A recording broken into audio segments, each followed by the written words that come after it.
প্রবাসীদের জীবনভর সংগ্রাম শুধুই পরিবারের শান্তির খোঁজে। আমরা দিনরাত পরিশ্রম করি পরিবারের সুখের জন্য। আমরা সাশ্রয়ীভাবে জীবনযাপন করি যাতে আমার পরিবার সুখে স্বাচ্ছন্দ্যে থাকতে পারে। তাদের ফেলে আসি যেন ভবিষ্যতে তারা ভালো থাকে।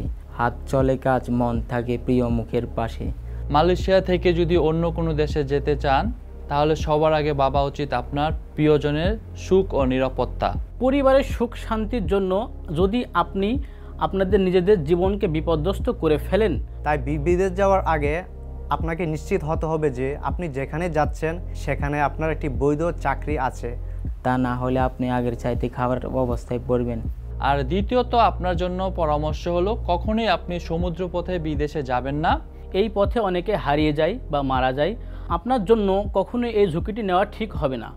কোনো দেশে অধিবাসী হওয়ার আগে প্রথমে আপনি আপনার পরিবারের কথা ভাববেন, আগে পরিবার এবং আগে পরিবার। মনে রাখবেন, ভালো সিদ্ধান্ত মানে নিজের আর পরিবারের নিরাপত্তা আগে দেখা। তাই তুমি যাওয়ার তুমি যাওয়ার আগে ভালোভাবে চিন্তা করো আরেকবার। ভালোভাবে চিন্তা করুন আরেকবার।